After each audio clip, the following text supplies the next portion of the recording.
discussion board about morale and what were we all able to do to help our staff morale. So for Philbrook, what we've been doing, we ended up doing the phased reopening, and because we're a garden and a museum, we started with our garden only. And so with everything, we're doing advanced time ticketing with capacities.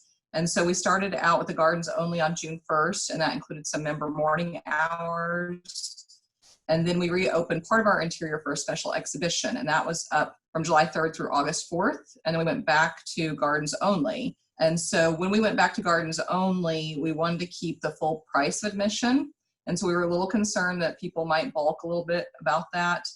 So we did add in a few perks, like some giveaways like water bottles and bubbles for the kids, and that's been going really well. And so we plan on opening our entire interior, which is our villa and all of our gallery exhibition space, September 25th for members, October 7th for the general public.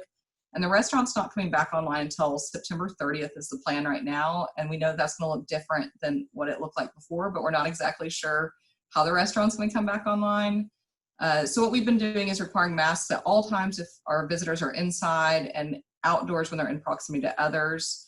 And we've had the leadership team and a few others filling a greeter role. So even when we had part of the museum open, they were out front. And so they could greet those visitors as they came up to be a, kind of a friendly welcome, but also to make sure everyone had their tickets in advance and that they would go ahead and put their mask on before they even entered the space or interacted with the rest of our staff. And then attendance. So that was one thing recently we just talked about, was the fact that our attendance has been at 30 to 35% of our average. And so while that sounds really sad, it is still sad, recognizing that that's kind of above what some other museums of our size are at currently. And so I don't know how that compares to other gardens specifically, but just recognizing that that's kind of where we are. So would somebody else like to kind of share what they're doing with their reopening?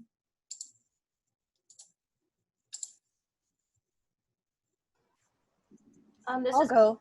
Go ahead, Erin. Okay. Beat me to it. Yeah, my name is Erin Buckholtz. I'm the IPM specialist at the Minnesota Landscape Arboretum. Our horticulture manager had encouraged me to attend the last one, and unfortunately I just couldn't get to it. I had to take care of some pine issues. But what we did at Minnesota Landscape Arboretum is on May 1st, we were able to open our 3-mile drive, which is just our road that goes around the entire grounds, open to vehicles only. So pedestrians were not allowed. People had to stay in their cars except for bathroom emergencies. And we only had 2 bathrooms open, one at our sensory garden parking lot. We have a shelter there. And then we also had a BIF basically over at our prairie garden parking lot. And so that was it. People were not allowed to get out of their cars.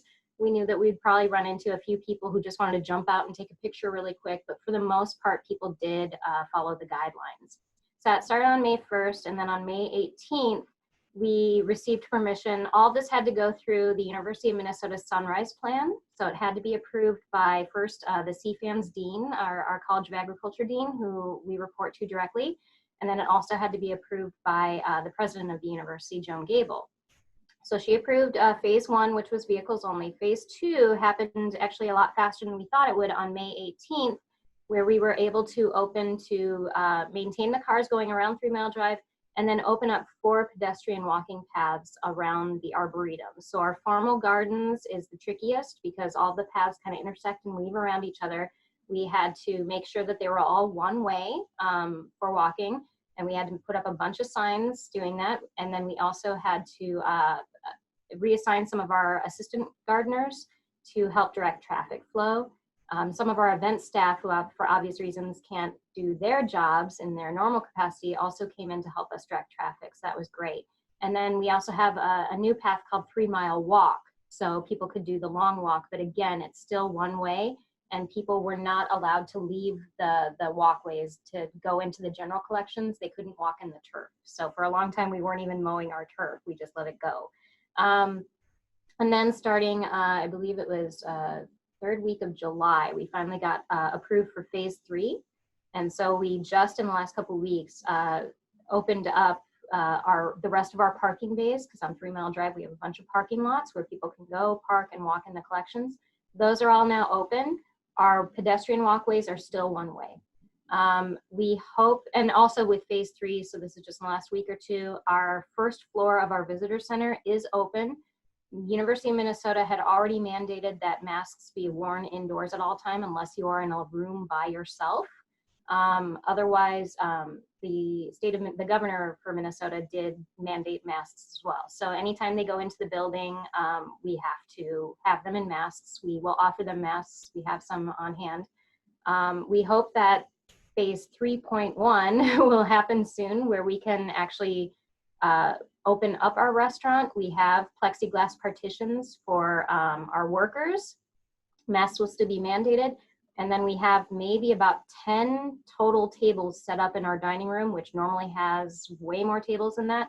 They are set pretty far apart from each other. So we're waiting to get approval for that. Only a few people would be able to eat inside. Otherwise, they would be welcome to eat outside. We did open up in phase 3 picnicking outside. We are also doing reservations and advanced ticketing. No one can purchase entry on site. Our members still have to reserve as well. We allowed, in phase 1, it was only about 65 cars every half hour. In phase 2, when we opened to pedestrians, it was 65 people every half hour. And now with phase 3, we are now open to 200 people per half hour. So that's pretty much up to date for Minnesota.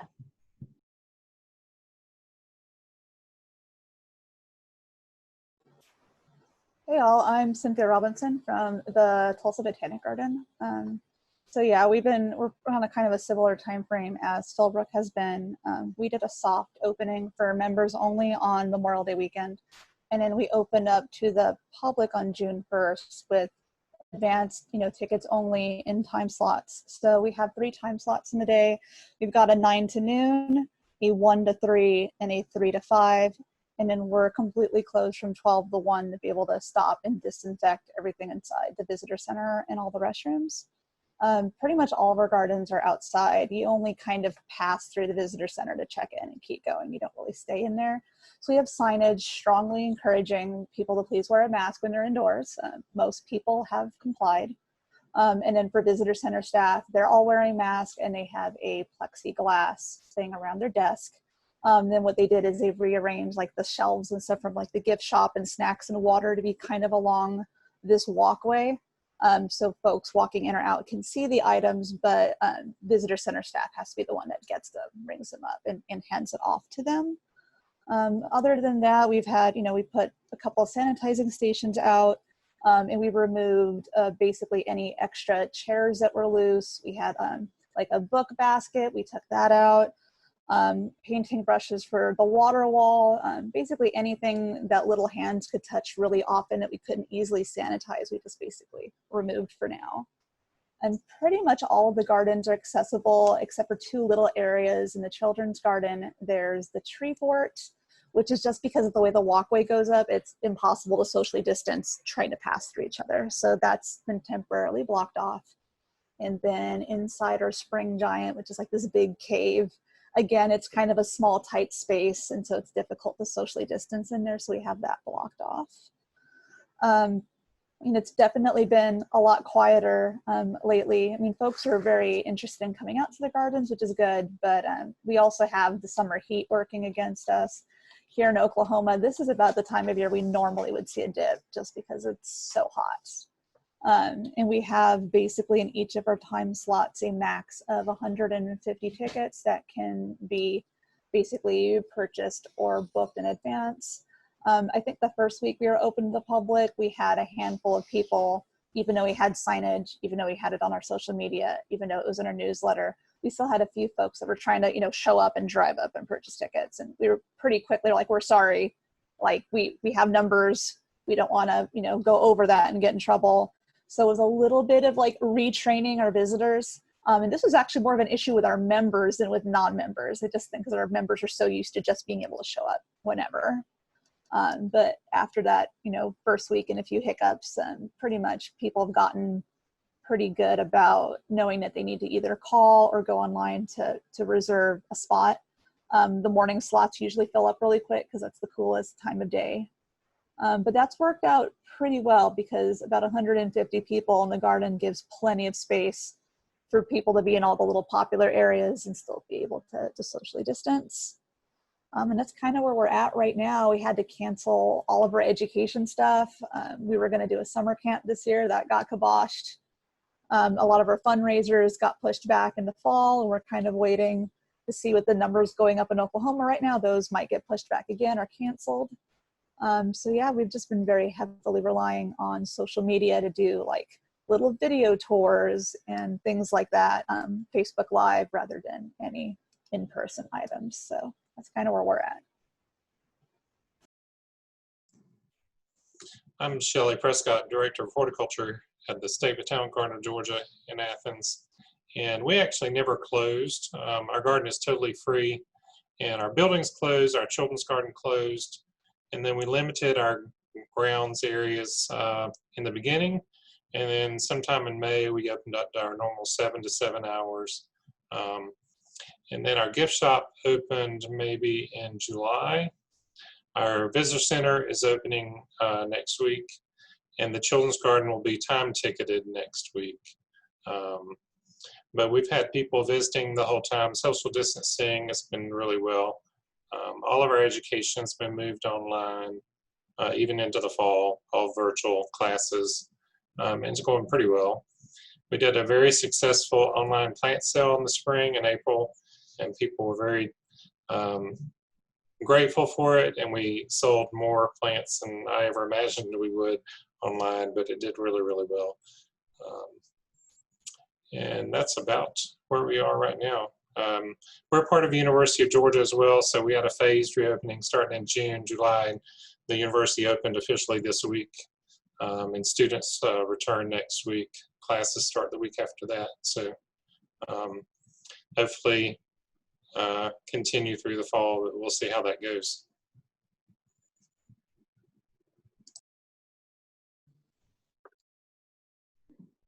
Hi, this is Tyler Deal at Lotusland. Similar kind of opening. We opened May 20th, just to our high-end members, and the week after that we opened to our members, and the week after that was open to the general public. We've always had a conditional use permit, so we always had time ticketing, so that wasn't a transition for us. People come in through the main gate, they go to the kiosk first and check in.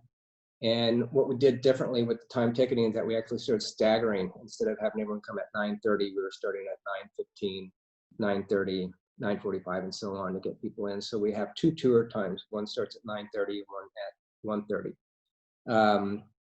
It worked out really well. Like everyone else, we had to take a lot of things out of the gardens just to keep people from sitting in places and touching things. We added a lot of hand sanitizer stations and places where there's railings or staircases where people were high touch areas.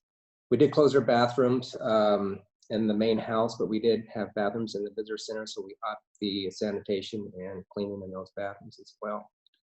As soon as we opened to the public, we started selling out again. We're either limited by car count or by number of people, and so we're hitting our car count because obviously people couldn't come together in the same car. So that's been good. And we had to cancel all of our education. We have 4th grade outreach. That's going to start again in the fall, but classes aren't coming. We're just allowing anyone in the county that's in 4th grade, they can bring their immediate family and come through, and we have like what we call a budding botanist program that they go through. We also used to have large functions or events. We don't have those anymore, but we did just start having member picnics. This would be our 3rd one this week on Tuesdays, and those have been selling out and working really well too. So they're capped at 100 people, and we get people in the garden. So all in all, it's been a somewhat of an okay transition for us. Like I said, the biggest thing we had going for us was the time ticketing already in place. And I don't know who put out the email about staff morale, but it's definitely taking a toll, I think, on the staff, everyone dealing with not only visitors coming back in the gardens and the anxiety of having more people in the gardens, but also just life in general. So I've been trying to think of something. We usually take a field trip every summer. There's an estate just above us that I know the people, and I was thinking of that we could do a walking field trip and just walk up the hill to someone else's house basically and walk through their garden and just get off campus for a while to hopefully get morale up again. But we did the same sort of thing. We'd have Taco Tuesdays every once in a while and just get together, or even going over to other people's staff members' houses just for bocce ball or something like that. We haven't done any of that, so it kind of stinks. So I'd really like to hear other suggestions if anyone else is doing that. So, thanks. Yeah, definitely, Tyler. I was going to mention a little bit later in the slides, I've got morale specifically on there, so definitely want to hit on that.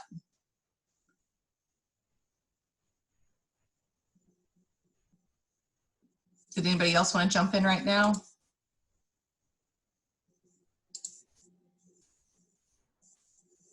Okay, I'll go ahead and continue then. So for audience engagement, what we did was go ahead and create a schedule for each day of the week so that we had a clear framework that we were working within. And so we did like Monday, the focus is on family, Tuesday, art or the collection, Wednesday, the garden, Thursday, family and learning, Friday, smart fun, geared more towards adults, Saturday, family and joy, and Sunday, relaxing. And so we have just recently started back up some programs on site. And so, of course, like you all mentioned, there's kind of, you know, different views from staff or public on that. But what we're doing in very safe ways and very limited numbers still. So for paid programs, we're doing a garden highlights tour, yoga class, flower arranging workshop, and then included with admission, we've got the weekly Ask a Horticulturist. So basically looking for ways that we can engage our audience without it taking time away from our staff and what they need to be doing, you know, kind of their core job. And so just highlighting, you know, for a 2-hour block once a week, where they can find a specific, you know, like, do you have questions about our Victory Garden or how to grow your own vegetables? Then, you know, meet up with Jack in the Victory Garden. And so it's just kind of saying they're for sure going to be at this one spot during this time block and go ask them questions. Fish feeding, so obviously that's something we do. We have koi, so we feed them every day anyways, but just once a week, there's a specific time that we'll be there feeding them so people can come watch. We sometimes will put it in little individual cups if there's a few kids there so they can feed the fish. Family story time, sprinkler Saturdays, and then we're also just promoting, like for the relaxing side of it, that people can bring their picnics, you know, Sunday strolls. We've identified a few places that people could bring their own hammock and string their hammock up. And then we just temporarily have swings in the gardens as well. So for one of the programs that we're doing off-site, normally we would have a summer film series in the garden, but worried about those kind of distancing and how hard that is, we partnered with a local drive-in so that we could still continue to do our summer film series. And then the virtual programs, we were doing a lot of them in the early stages of the shutdown just to keep that engagement high. So recognizing that our capacity, you know, was not there to continue that kind of high volume indefinitely, or once we started also doing things on site, we've reduced that schedule. So Horticulture does a blog every other week. We do a garden video every other week. And then there's Family Art Club weekly or twice a week. We do a room of the week, artist in focus, and a late night, which is kind of adult smart fun piece. And then on site, we just added some more prompts to help people kind of engage with the garden. And so they felt like they were enabled to kind of have a little fun or do things a little bit differently. So there's just little signs out that say things like roll down a hill, or this kind of idea of land art. I don't know if that's a term that everyone else is familiar with. I hadn't heard it before, but the idea of like looking for objects on the ground, so whether it's acorns or leaves or twigs, and just creating some kind of little composition. And so you could just do it and then leave it for others to enjoy, or just, you know, mess it up after you're kind of done playing around with it. And then something we're looking towards in the future, we normally have homeschool on site, and knowing that we wouldn't be doing that, we wanted to create some kind of resource for them. And so looking at making kits that have monthly an art kit and a garden kit. So those are some of the ways that we've been trying to engage our audience. Does anybody else want to speak specifically to engagement or programming?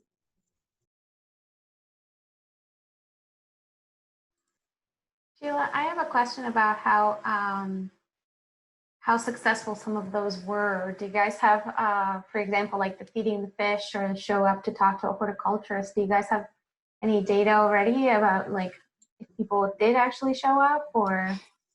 Sure, yeah, and right now it's pretty early on for the fish feeding. The Ask a Horticulturist we've been doing now probably since in June, I guess, when we started with the reopening. So we haven't gotten as many people as we kind of hope, but probably like weekly, we're averaging from one person to probably 5 or 6 people will stop by for the Ask a Horticulturist. So on the one hand, I'm kind of like, oh, let's just shut that down. But I recognize that, it really shouldn't be taking anything extra from my team. I have to do some things to enter kind of where and when and all that. But just trying to keep it up longer, because especially right now when we have our admission still at full price, we only have the garden portion open. We want to make sure there's a lot of value added to that experience. And of course, trying to keep something up for longer periods of time to help with those, new ways that our visitors are going to be aware of things and start, taking advantage of them. So that's been pretty small. Last week was the first week we did fish feeding. And we had probably 3 of the families that were in the garden at that time came over for it. So they, kids love feeding fish, adults love feeding fish. So we got a quick little video of that, and that seemed pretty successful, that the groups were staying, distance from each other, but we're all able to kind of be there and enjoy that. So even before we were doing that, people were saying like, oh, when can we see the fish? Can we feed them things? And it was just funny because when we were open more from the museum side of the garden, nobody really asked us a lot about like, could they feed the fish? Then all of a sudden we're getting these like, can I feed them my bread? And can I, so I was like, oh, no, but we can do something there. So, yeah. And yoga, we actually partner with a local studio. So we're not facilitating that, which is kind of nice to have a partnership with somebody, so it's not having to take away from our staff time to do that program. And that has just had 1 or 2 sessions now, and that's been really successful. Sprinkler Saturdays was really popular. So, we just set out a couple of sprinklers and move them around for 2 hours on a Saturday, and the kids seem to love that.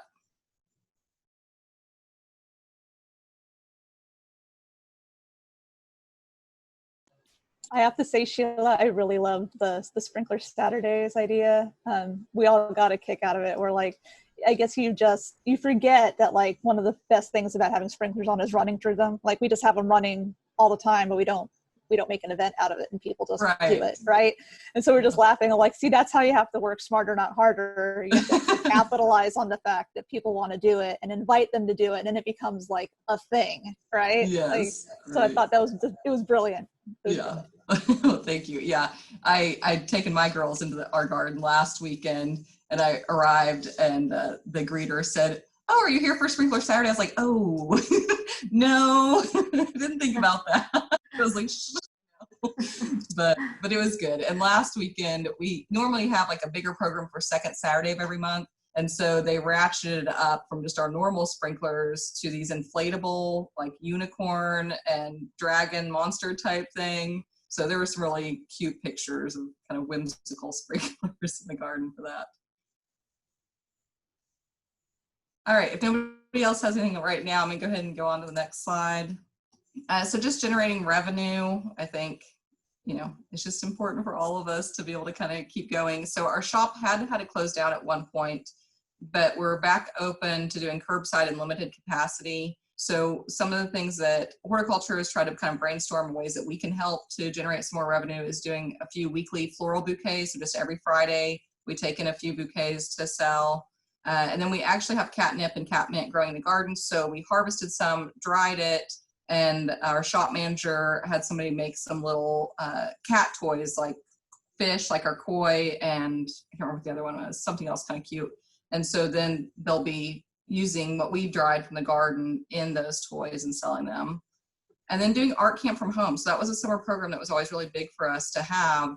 And so it had to be all repackaged. And so they created kits that they could sell through the shop, and then did a virtual component to be able to continue that program.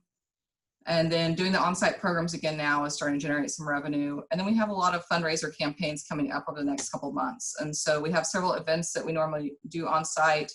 Mix is a mixology, a harvest dinner, and festival over the holidays. And so a couple other campaigns that we need to raise money for was that horticulture actually needs a new tractor and a new mower. So trying to kind of specifically target some of our higher donors for that. And then FC Tulsa is doing a match right now. And so they're just going to do some more advertising to try to get the general public to meet some matching there. Would anybody else like to talk about ways they're finding to bring in some revenue? We did an online plant sale this spring, and that was our first time doing it online. And we were really worried because, you know, I mean, a lot of us we like to touch our plants when we buy them. But we were blown away, I think, just because I think the public's now been kind of trained inadvertently by all the local nurseries doing order online and curbside pickup. It worked out really well. We sold out of most of our plants, and it was by far the best plant sale we had ever had. And so now we're trying to ratchet that up to do another one this fall with even more plants. And then to kind of keep that excitement going, as we kept getting calls like, are you selling plants? Are you selling plants? We've been doing like pop-up plant sales. So my 2 gals down in the nursery, you know, like they've just been literally just rooting cuttings. They did hanging baskets of just, you know, tradescantia, you know, you ignore it for 2 weeks and you have a full basket, to throw it out in the visitor center for, you know, $20, and they've been selling. So fantastic. They've done some like little succulent type bowls just because, you know, as we've been cleaning up stuff, you know, they break off. And so we just, you know, throw them over here to propagate. And then, so it's kind of funny. We're kind of making like trash into treasure. It's like, you know, some of the annuals that were a little overblown that we didn't plant, or, you know, extra house plants, whatever. They've just gotten very creative about, you know, it's like everything, put it in a deco pot and put a bow on it. All of a sudden it's a boutique item and people want it. So that's been great. So we've just been making unexpected extra little bits of revenue by every week or two having another, you know, pop-up plant sale, and then tying that into our Facebook Live of explaining what it is. And kind of pushing the limited timeness of it seems to gather excitement. I guess everybody always likes it when it's limited availability. They want to get it before they sell out. So that's been kind of a fun thing to play around with. And we've been talking about other programs, like Botanical Interest has, where you can buy seeds through a link that's on your website. And so you don't handle any of the shipping, but you get a little bit, you know, of a cut when they order through your link. So we've been starting to kind of look at some of those options for items like that, so that we can still have sales for, you know, members that want to support us. So if they can make a purchase through that, we get a little bit, you know, Amazon Smile, things like that. I mean, they're all tiny amounts, but all those little amounts add up. And right now, like, you know, we can use every penny we can get. You know, we've been very fortunate that we have not had to furlough or lay off any staff. I had 2 people who just moved on because they were moving, and I've just chosen not to fill those positions. So that's been kind of how we've made it through. We've just kind of been lucky that the numbers just barely kind of squeak through. I mean, it's more work on all of us that's still here, but it was better than the alternative. And so, yeah, we're definitely just trying to think of, like everybody else, think of more ways to make money, right? So that we can not have to cut any more people if we can help it. Yeah, we had our online plant sale in the spring for the first time ever, and I was just blown away by the plants that we sold. We initially didn't buy anything in. We just sold what we had on hand, which was left over from previous sales, or we had grown a lot of vegetables. We sold more tomatoes and peppers this year than we'd ever sold before. And then sold things that normally wouldn't have sold had we had an in-person plant sale, but they bought it. They were just hungry for plants. And so because that had been so successful, our greenhouse manager, starting in June, continued our online store, and she created a listserv for people that wanted to be on it. And so every time she puts something new in the store, she sends it to the listserv and they come and shop. And we've done consistently $1,000 a month through the summer, even though it's been really hot and dry. Sometimes people are still buying little plants here and here, buying camellias, and we still haven't bought anything in. I'm looking at buying some stuff in soon to kind of ramp up a little bit, but I've just been surprised at how well it's done. We normally do a sunflower concert series outside, and we can't do that, or choosing not to do that. So we're going to do a virtual concert series, and then we're going to offer a curated plant collection that's tied to that artist or the songs they're doing, and trying to sell some plants that way as well online.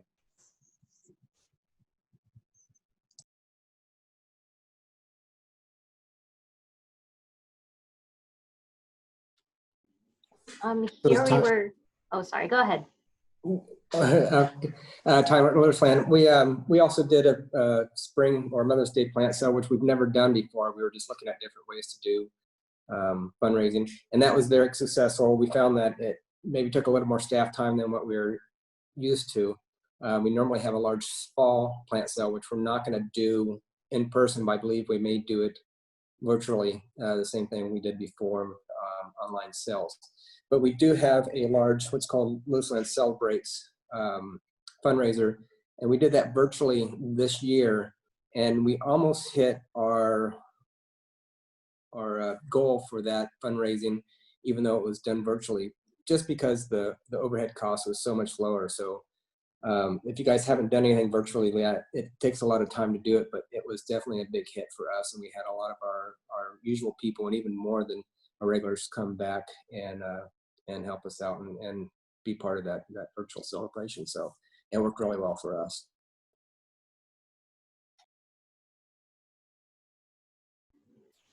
So we were able to open our gift shop in phase 2. So that was May 18th. We still had to limit how many people could come into the shop. So we had an extra staff person at the entrance to limit who can go in and out. We've actually been able to work with our auxiliary group who makes home crafts to increase homemade things to sell in the gift shop, which is kind of nice. And then like everybody else, we normally do have a large spring plant sale. And unfortunately, because that had to be kind of canceled or cut back, we were only able to do pre-orders and have people pick them up on a certain day.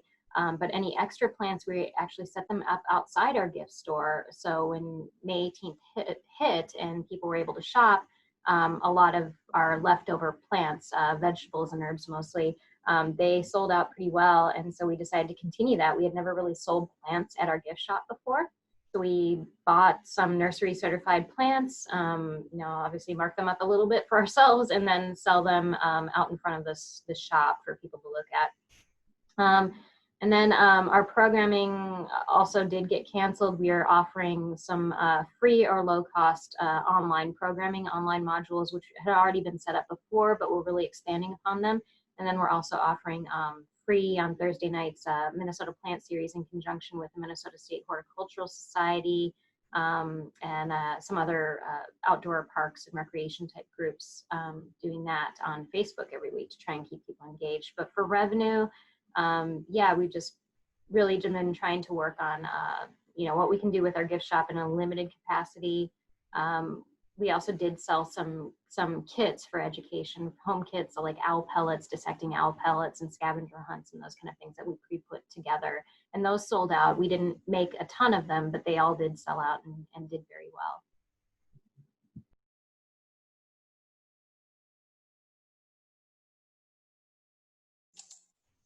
All right, well, thank you all for sharing. So staff operations, sorry. So it's new to me sharing my screen and having this I have a tile. So I think you all can probably see the tiles that I have on my screen. So would you all rather me try to put them across the top? It's not blocking anybody's view. Okay. All right. So we've increased communication for our horticulture team specifically by having regular distanced outdoor meetings. So it was really hard for me initially when this happened because my team was all on site and I was working from home. And so I just really felt like there was kind of lack of communication, even though we have this Slack channel and I'd post things in there. I just really felt like something was missing from having these kind of face-to-face type meetings. And so after some time had passed and the team was feeling more comfortable working around each other, we started going to this to where, like I said, we're outside, we're distanced, but that's really helped. So then we do team projects together within horticulture, but when they're close to each other, they have to have their masks on. And then we had only originally let staff volunteers come on site to the garden, especially when we're closed up completely. And so we, might have 2 a morning, 2 an afternoon, that type of thing. So we, here in the past month or so, opened it up to where even like our regular volunteers could return or other external volunteers that wanted to help in the garden. But again, keeping those numbers very low. So it's not like we were trying to have a whole group of volunteers on site at one time. It was just 1 or 2 in a location. Organization-wide, I think, just staffing, it's been challenging because, we're made up of some working on site the whole time, some working from home, and this hybrid of the two. As far as morale, kind of looking at the things that we've done organization-wide, having some of the staff that's not normally on the front lines come and work those, like those greeter shifts that I mentioned, or just as we've done some events, because we're a little bit smaller staff now, we need a little bit more help with things like Philbrook. So having the staff come and just witness the joy of our visitors has really done a lot for morale. And then we're planning an all-staff film on the lawn. So this is what we normally do for visitors, but it's too big. So kind of trying to do some distance thing on September 3rd is kind of the plan right now. And people seem, you know, excited about that. But I know, like, we had a meeting on site in the gardens last week. There was a kind of interdepartmental team of 15 of us. So once you get masks on, you get spaced out far enough, and you got 15 people wearing masks, it was a little difficult to even be able to project, you know. So we're like, okay, well, maybe, you know, smaller group, breakout groups, maybe when we're in groups of 5 or 6 meet in the garden type thing versus 15. Zoom was a little bit better, and people just kind of got tired of not being able to see, you know, your mouths and your facial expressions and things like that too. But hopefully with the film on, people will at least be able to see each other to some extent. So then we also, through our HR, do a monthly organization-wide, just a really short survey, so about different topics. And so I feel like this has just been going on about 3 or 4 months now, and it's really just like 2 questions, and then you can make another kind of like a cheers for peers type thing where you can call out great things you're seeing other people do. And so I feel like that has helped, one, because people can, you know, voice their concerns or whatever's going on. 2, when leadership's responding to those quickly. And then 3, just being able to do those shout outs for other people and just kind of recognizing, and, you know, maybe you hear your name in there. And so that's been helping a little bit. For the horticulture team specifically, it's been really important that we have a good, strong team that works well together and knows each other, and just trust each other in that way. And they've all been appreciative that they were able to continue their work through all of this, get their full hours. But really for us as our individual team, it's been about gauging that comfort level. So initially when we shut down, everybody was very scared. And so we weren't getting together at all in person. Everybody, you know, not even in the shop at the same time, you know. And so now that they're more comfortable with each other, we are doing those kind of distance outdoor meetings. And we have done a couple of lunches where, you know, like everybody has their own individual pizza, and so we're kind of distanced, but it does bring a little bit of that camaraderie back and kind of relaxed feeling. And I like the idea, Tyler, of what you're talking about, maybe because we normally do field trips, and so that's something we didn't do at all, but your idea of maybe being able to visit one was encouraging.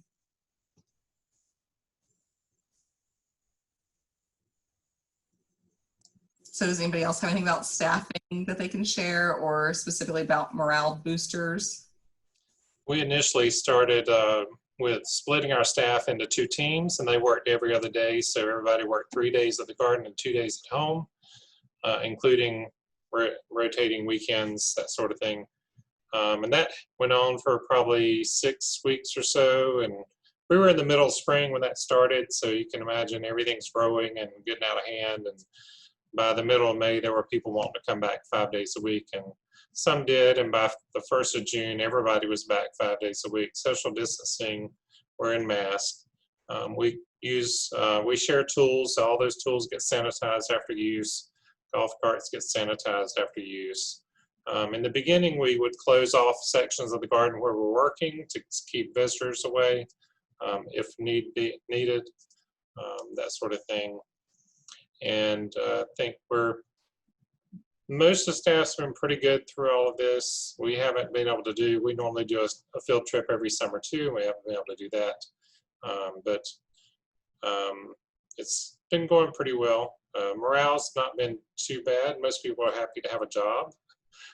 So that's good. And we do need to continue to encourage them and keep moving forward, but hope that we can continue working 5 days a week in the garden anyway.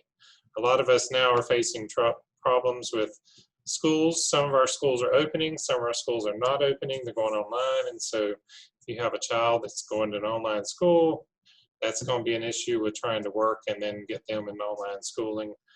So we're going to be working through flexible schedules for sure with that at the very least, moving forward.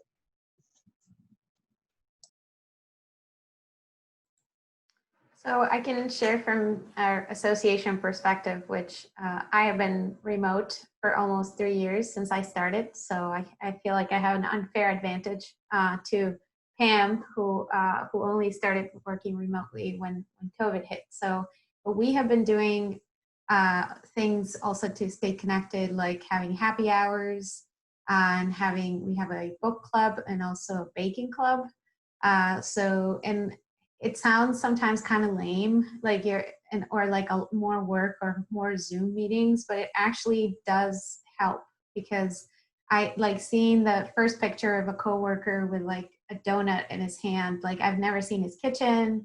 I had never, seen him outside of the Zoom bubble. So it was kind of cool, but I definitely would recommend that there has to be a champion to these things. And we lost our champion a couple weeks ago, and then all of a sudden all those things started disappearing. So I've been thinking about like it's important to have someone who can champion these staff morale little bits, even if it switches, but to have someone whose job is to make sure that these things keep happening, because everybody gets busy.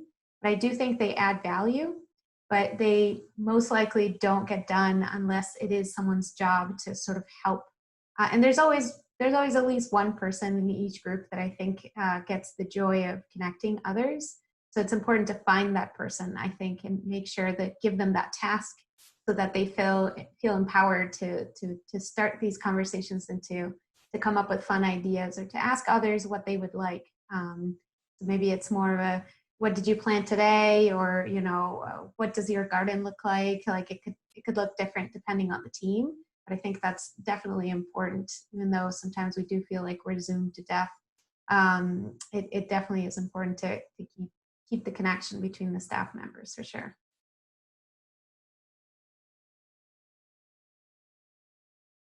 Yeah, I think we're also in that boat of we're grateful to have jobs right now. Just looking at what everybody else has been going through across the country. When this first started breaking out and nobody really knew what was going on, we had split our staff and did like a 1 week on, 1 week off kind of rotation, just to try to minimize how many people were in the garden at any one time. And then after about 6 weeks of that, the state itself started its reopening plans, and there was more and more pressure coming from the board to have to reopen. So then we just kind of got to the point of like, we don't know how long this is going to last, and we can't afford as an organization to be paying people to stay home every other week or what have you. So we brought everybody back. We've just done our best with social distancing. Wearing masks, had a ton of hand sanitizer everywhere, soapless soap and water and all that. And so it was kind of a rough, I think, transition at first, because we're social. We tend to group in the break room and eat donuts, or go hang out in the shop after work and just shoot the shit for a while. And now we can't do that. So it's been kind of a weird, awkward, hi from afar kind of a thing. Morale, it just kind of depends on the day. I've been having more of an issue with my younger staff than the older ones being very freaked out by the whole thing. One of them, bless him, he's just out of college. He's got a lot of energy, and he's like, why was it too dangerous to go to work like 3 months ago? And now the numbers are worse than ever, but it's safe to go to work now. It's just like, honey, safety is relative at this point. It's just, we can't as an organization promise safety, and I can only promise you a job if you show up. Like it's kind of the hard truth of like, there's only, so much, we can do. I've given staff the option, if they're truly too freaked out to work, they can use their PTO time if they have it. I've even offered if they want to take an unpaid leave of absence, as much as it would really suck to like not have their work around. If they want to take an unpaid leave of absence, it saves me in payroll, and if they need to stay home. No one's taken me up on that one yet. So we're just kind of, dealing with that. For our organization in particular, we're kind of at an awkward time. Our director announced a couple of weeks ago that he's moving on to another garden. So we're entering this weird transition of being without an ED, which is kind of weird. So it'll be very much the board running our garden, which I'm sure you can all imagine what it must be like if your board was running your day-to-day operations. So we're just kind of nervous about that and hoping it'll all be you know, of what we can do. So hopefully we find another awesome ED and get them, you know, in place sooner rather than later. So kind of another weird transition in the midst of transitioning. So I try really hard to spoil my staff. I have permission to buy them popsicles. So I'm constantly getting them popsicles or, you know, ice cream. And sometimes on my own dime, I'll go get them, you know, cookies or donuts or, you know, barbecue or something. Like, you know, it feels like it's such a little thing to try to like make people feel, you know, special. And that's what we've been doing. Like, we can only take it one day at a time. Mental health has started to wear on some people. There was some folks just going into this, they knew already had anxiety issues. So this has not really helped that situation. So I've tried very much to be understanding about like, do you just need like a few minutes to just go like walk, like seriously, like go take your, you know, your staff hat off, stop looking at the weeds and literally just go walk, just go look at the lake, go breathe for a few minutes, just try to, you know, get a hold of yourself. And, you know, that's been what we've all been trying to do. I've tried to be flexible with time because yeah, we have some staff with little ones that, you know, all of a sudden their babysitting completely evaporated overnight. And now going in the fall, you know, I have 2 kids of my own. I'm in this same boat of trying to figure out if I want to try to swing a 4-10 schedule or see if, you know, I can work weekends and then my husband, you know, works the other half. So we're in this midst of about 25% of our staff here we don't know what we're going to do come fall. And we're trying to kind of work that out to make sure like everything that needs to get done gets done when it needs to get done and still be understanding that there's no guidebook for this. Every organization's going through the same thing. So we're all trying to just be, you know, very flexible where we can and you know, do the best we can. We're just in the same boat as everyone else.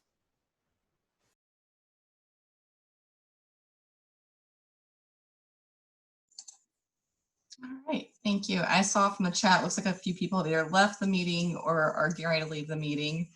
So thank you for joining us today. And here in just a little bit, we're going to post a survey in the chat, which maybe Marisol could just go ahead and do that now in case somebody hasn't quite left yet and wants to go ahead and do it.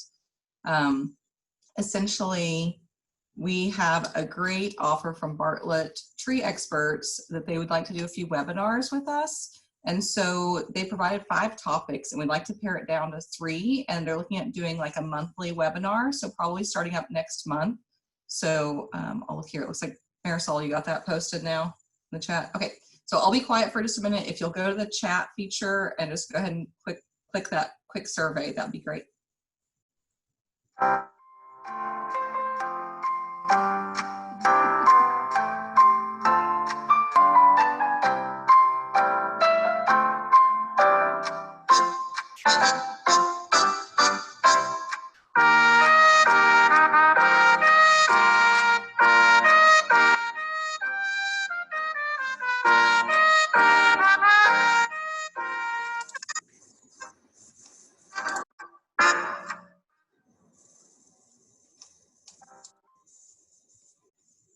Okay, hopefully I give everybody enough time. And if not, feel free to continue on that while I move on to the next topic. Okay, so that was kind of it for the reopening stuff that I had, and just kind of other topics, things I want to mention. Hopefully some of y'all were able to attend the virtual annual conference and know that those recordings are available on the website. And we just mentioned the Bartlett Tree Experts webinars. We're excited about those. And we're going to go ahead and post that survey link on the discussion board as well. So if you have colleagues that weren't able to attend this meeting, and for everyone else that wasn't able to attend, they'll have until Friday afternoon to be able to weigh in on their ideas there as well. And just want to mention, of course, the website has many resources for us, and COVID-19 kind of documents and ideas being one of those. And so just kind of what's next. Again, just this idea, you know, I think it's encouraging when we're able to see each other's faces and talk and realize, you know, we are in such a similar boat, and kind of be inspired by what some of each other are doing. So just encourage you to stay connected, be a resource for each other. Using the discussion board, like, you know, this whole part about morale kind of came up because of Megan's post on there. And then utilizing the resources we have on the website. And if y'all are interested in having additional town halls, always open to continuing this kind of series that we started up. Did anybody else have anything more that they'd like to talk about or questions that they had?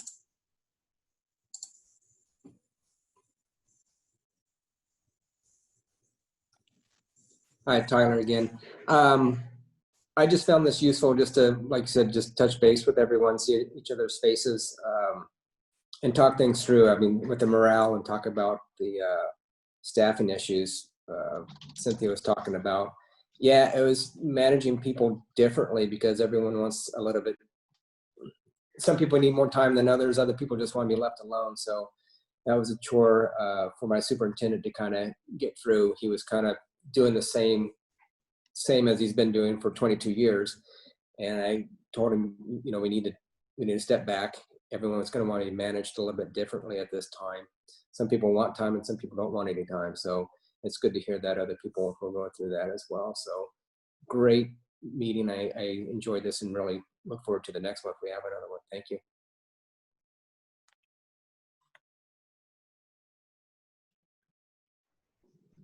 Hi, everyone. It's Pam Allenstein from the association. I'd been involved with heading up a task force for reopening for gardens earlier on, and I know this group was really helpful in developing some resource that was really helpful for other gardens.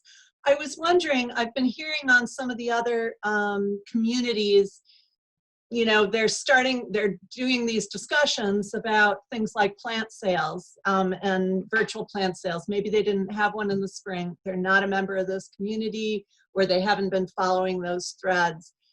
Would it be possible, would you be willing to sort of compile these best ideas that you all have, any advice that you would have?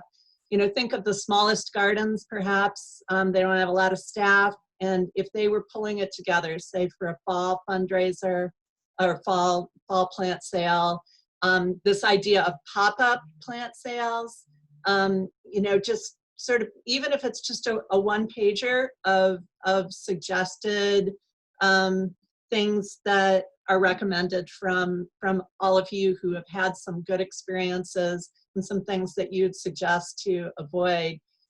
I think that would make a really great resource that could be spread more broadly than taking advantage of the expertise you have in your community to share with the other communities. Sure. And Pam, I know a few people have hopped off this call already that talked about the virtual plant sales they had. So maybe it's something we can post on our discussion board also and solicit some input. That'd be great. Thank you so much. All right. Well, if nobody else has anything else, I think we can say goodbye and until next time. Thanks you. for a great meeting. Thank you, guys. Thanks, everybody.